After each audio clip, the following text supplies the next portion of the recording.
અમેરિકાની સુપ્રીમ કોર્ટમાંથી આજે એક એવો ઐતિહાસિક ચુકાદો આવ્યો છે જે લાખો ઇમિગ્રેન્ટ્સના ભવિષ્યને સીધી અસર કરી શકે છે।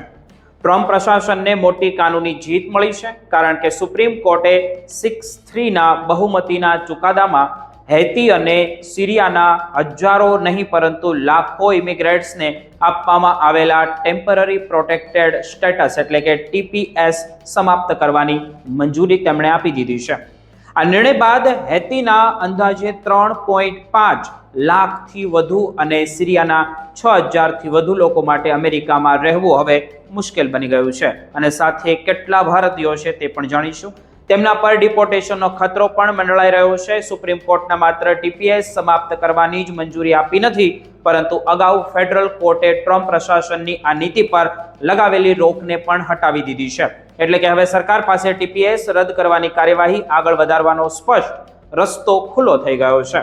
આ કેસમાં મુખ્ય ચુકાદો લખનાર જસ્ટિસ સેમ્યુઅલ અલિટોએ કહ્યું કે કાયદા મુજબ TPS આપવો કે સમાપ્ત કરવો એ સરકારનો વ્યક્તિગત નિર્ણય છે અને આવા નિર્ણયોની સામાન્ય રીતે કોર્ટ સમીક્ષા કરી શકતી નથી। કાનૂની નિષ્ણાંતોનું એવું માનવું છે કે આ દલીલ ભવિષ્યમાં અન્ય દેશના TPS ધારકો માટે પણ મોટી અસર ઊભી કરી શકે છે। જો કે આ ચુકાદા સાથે તમામ જજો સહેમત નહોતા। 3 લિબરલ જજોએ આ નિર્ણયનો કડક વિરોધ કર્યો હતો।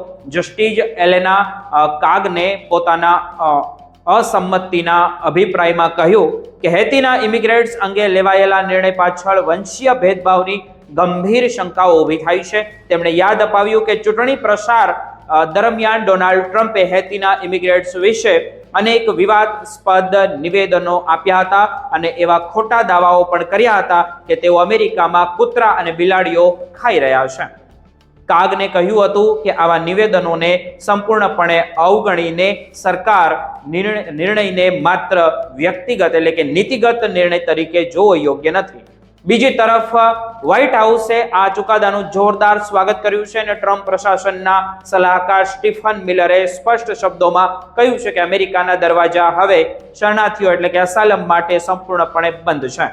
તેમણે હૈતીના લોકોને અમેરિકા છોડવાની સલાહ આપી અને દાવો કર્યો કે પ્રશાસને જરૂર પડે તો શરણાર્થીઓ એટલે કે અસાયલમ માંગનારાઓને અન્ય દેશમાં મોકલવા માટે પણ વ્યવસ્થા કરવી છે। જ્યારે acting US attorney general Tom જણાવ્યું કે TPS હંમેશા કામચલાઉ વ્યવસ્થા તરીકે જ બનાવવામાં આવી હતી અને તેનો કાયમી રહેવાનો અધિકાર સમજી શકાય નહીં।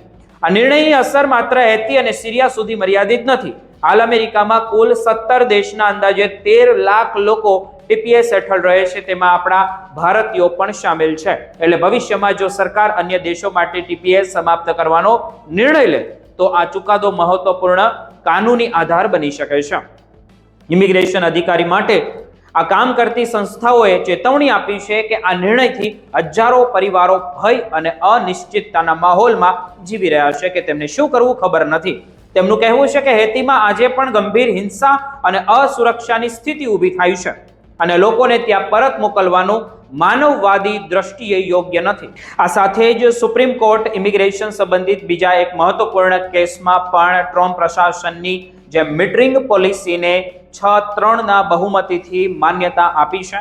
આ નીતિ હેઠળ જો US મેક્સિકો સરહદ પર ઇમિગ્રેન્ટ્સની મોટી ભીડ હોય તો સરહદી અધિકારીઓ શરણાર્થીઓને સરહદ પર જ રોકી શકે છે અને તેમના કેસની પ્રક્રિયા અનિશ્ચિત સમય સુધી મુલતવી રાખી શકે છે।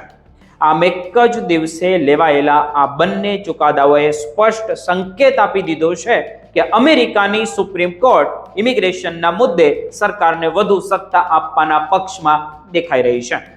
હવે આગામી દિવસોમાં ટ્રમ્પ પ્રશાસન આ સત્તાનો ઉપયોગ કેવી રીતે કરે છે અને લાખો ઇમિગ્રેન્ટ્સના ભવિષ્ય પર તેની કેવી અસર પડે છે તે પર સમગ્ર વિશ્વની નજર છે અને ખાસ કરીને ભારતીયોની નજર રહેશે। અમે તમને જણાવતા રહીશું।